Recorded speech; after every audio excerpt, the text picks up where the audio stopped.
Bismillahirrahmanirrahim. Assalamualaikum warahmatullahi wabarakatuh. Alhamdulillahirabbil alamin. Assalatu wassalamu ala Rasulillah wa ala alihi washabbihi ajma'in. Amma ba'd. Baiklah, saya atas nama Rafli Adesar dari kelas PAI 5C Universitas Muhammadiyah Makassar. Baiklah, untuk video kali ini saya akan menjelaskan materi tentang men-skor dan menilai. Terbagi menjadi 6 subjudul. Yang pertama itu bagian A, men-skor. Bagian terpenting dalam pengukuran dengan tes adalah penyusunan tes. Apabila semua tes disusun sebaik-baiknya, maka sebagian besar dari tujuan penyusunan tes tercapai. Selain itu, men-skor atau memberi angka dan menilai merupakan pekerjaan yang menuntut ketekunan dari penilai, ditambah dengan kebijaksanaan. Di samping penyusunan dan pelaksanaan tes itu sendiri, men-skor dan menilai merupakan pekerjaan yang menuntut ketekunan yang luar biasa dari penilai, ditambah dengan kebijaksanaan tertentu. Menurut Ari Kunto dalam 2007, dalam pekerjaan men-skor atau memberi angka dapat digunakan 3 macam alat bantu, yaitu yang pertama, alat bantu untuk menentukan jawaban yang benar disebut kunci jawaban. Yang kedua, alat bantu untuk menyeleksi jawaban yang benar dan yang salah disebut kunci scoring. Dan yang ketiga, alat bantu untuk menentukan angka disebut pedoman penilaian. Dibagi menjadi 6. Yang pertama yaitu kunci jawaban dan kunci pemberian skor untuk tes bentuk betul atau salah. Untuk tes bentuk betul atau salah, yang dimaksud dengan kunci jawaban adalah sederetan jawaban yang kita persiapkan untuk pertanyaan-pertanyaan atau soal-soal yang kita susun. Sedangkan kunci scoring adalah alat yang kita gunakan untuk mempercepat pekerjaan scoring. Seperti contoh di bawah ini. Yang kedua, kunci jawaban dan kunci pemberian skor untuk tes bentuk pilihan ganda. Menurut Ari Kunto, dalam menentukan angka untuk tes bentuk pilihan ganda juga dikenal 2 macam cara, yaitu tanpa hukuman dan dengan hukuman. Tanpa hukuman apabila banyaknya angka dihitung dari banyaknya jawaban yang cocok dengan kunci jawaban. Contohnya, banyaknya soal di sini 20. Adapun rumus yang digunakan yaitu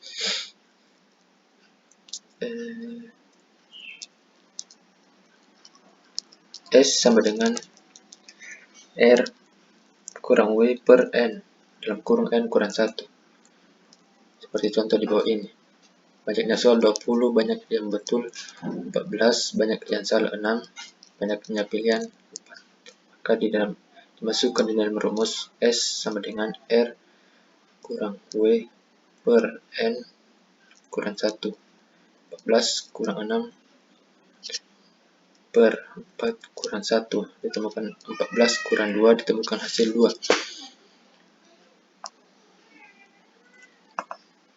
Yang ketiga yaitu kunci jawaban dan kunci pemberian skor untuk tes bentuk jawaban singkat. Tes jawaban singkat adalah bentuk teks yang menghendaki jawaban berbentuk kata atau kalimat. Melihat namanya, maka jawaban untuk tes tersebut tidak boleh berbentuk kalimat panjang, tetapi harus sesingkat mungkin dan mengandung satu pengertian.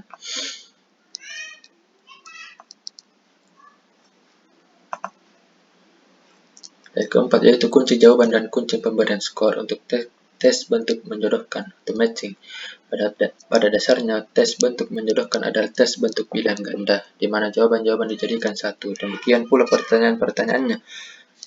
Kunci jawaban tes untuk menjodohkan dapat berbentuk sederetan jawaban yang dikehendaki atau deretan nomor yang diikuti oleh huruf-huruf yang terdapat di depan alternatif jawaban. Selanjutnya yang kelima, kunci jawaban dan kunci pemberian skor untuk tes bentuk uraian. Sebelum menyusun sebuah tes uraian, sebaiknya kita tentukan terlebih dahulu pokok-pokok jawaban yang kita kehendaki. Dengan demikian, akan mempermudah kita dalam mengoreksi tes tersebut. Adapun langkah-langkah yang mesti kita lakukan waktu mengoreksi dan memberi angka tes bentuk uraian adalah sebagai berikut. Yang pertama, membaca jawaban soal pertama dari seluruh jawaban siswa. Yang kedua, menentukan angka skor jawaban untuk soal pertama. Berikan angka bagi soal pertama untuk seluruh jawaban siswa. Mengulangi langkah-langkah tersebut untuk soal kedua dan seterusnya hingga selesai. Yang terakhir, menjumlahkan angka-angka yang diperboleh oleh masing-masing siswa. Yang keenam, kunci jawaban dan kunci pemberian skor untuk tugas. Kunci jawaban untuk memberikan tugas merupakan pokok-pokok yang harus termuat di dalam pekerjaan siswa. Hal ini menyangkut kriteria tentang isi tugas, namun sebagai kelengkapan dalam pemberian skor digunakan suatu tolak ukur tertentu.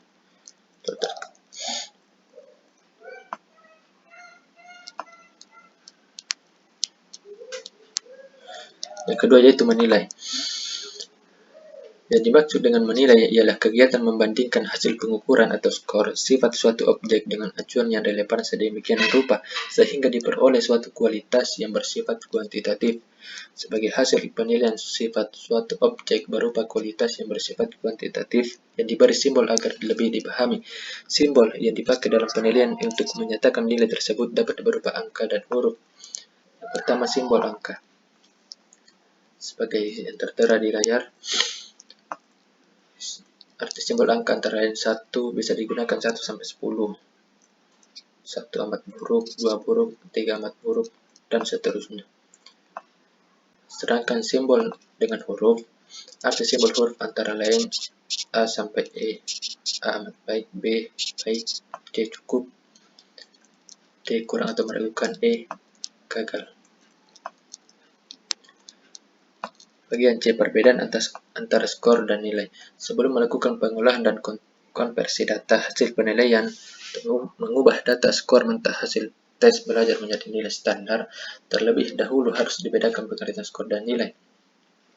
Skor adalah hasil pekerjaan menyekor atau memberi angka yang diperoleh dengan menjumlahkan angka-angka bagi setiap soal tes yang dijawab betul oleh siswa, sedangkan nilai adalah angka atau huruf ubahan dari skor yang sudah dijumlahkan dengan menggunakan acuan tertentu, yakni acuan norma dan acuan patokan atau standar.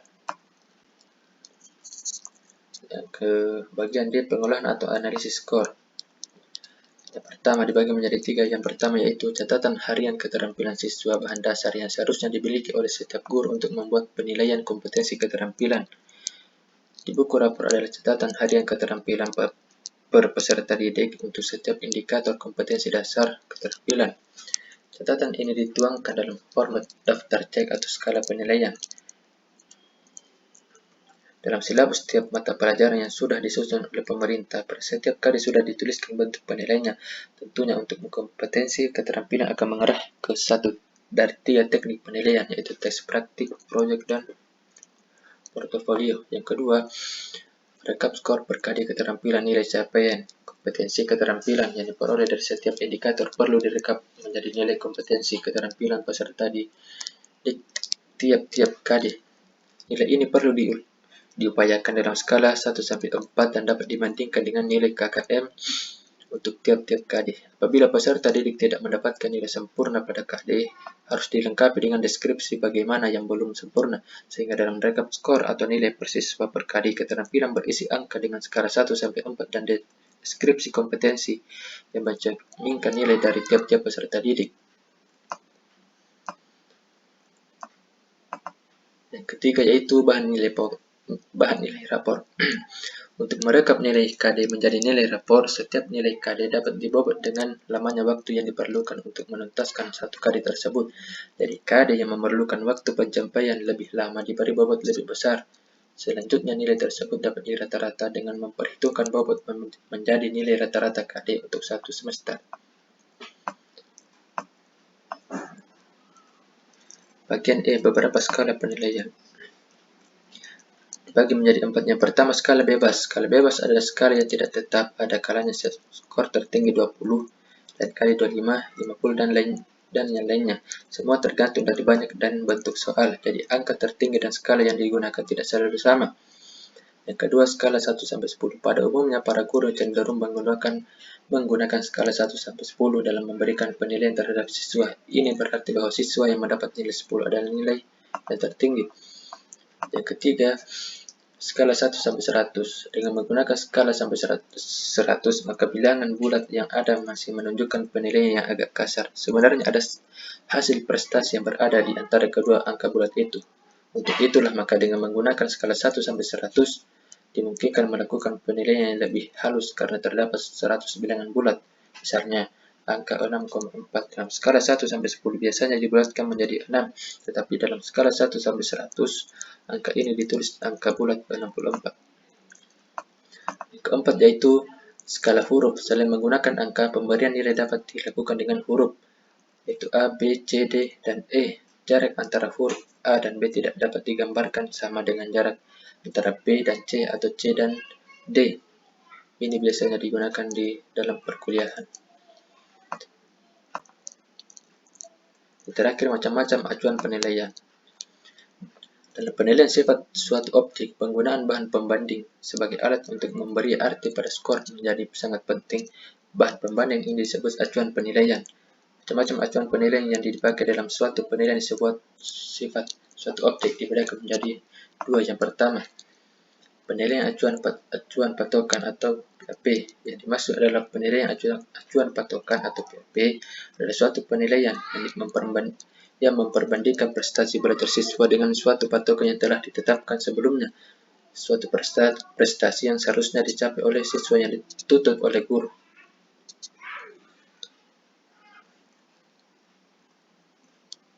Menurut Masid, ditinjau dari tuntutan prestasi belajar dalam persentil yang bersifat gradatif atau berderajat yang menyebabkan tuntutan dalam basis skornya tidak sama, maka pada pokoknya dibedakan menjadi dua tipe PAP, yakni PAP tipe 1 dan PAP tipe 2. Pertama, PAP tipe 1 ini seorang guru telah menetapkan suatu batas penguasaan bahan pelajaran atau kompetensi minimal yang dianggap dalam meluluskan passing score dari seluruh penguasaan bahan yakni 65% dan diberi nilai cukup 6 atau C.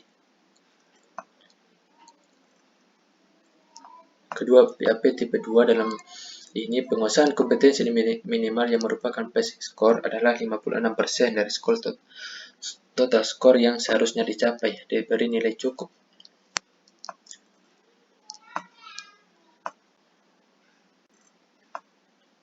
Yang kedua itu penilaian acuan norma atau PAN.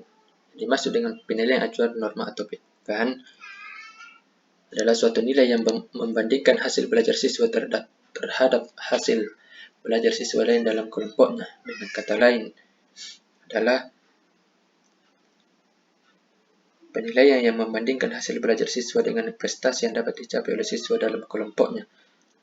Pertama, bahwa kelompok atau populasi peserta didik sifatnya heterogen.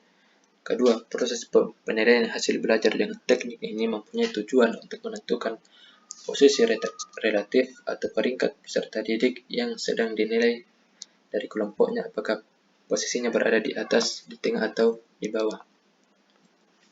Sekian dari penjelasan materi saya. Kurang lebihnya mohon dimaafkan. Assalamualaikum warahmatullahi wabarakatuh.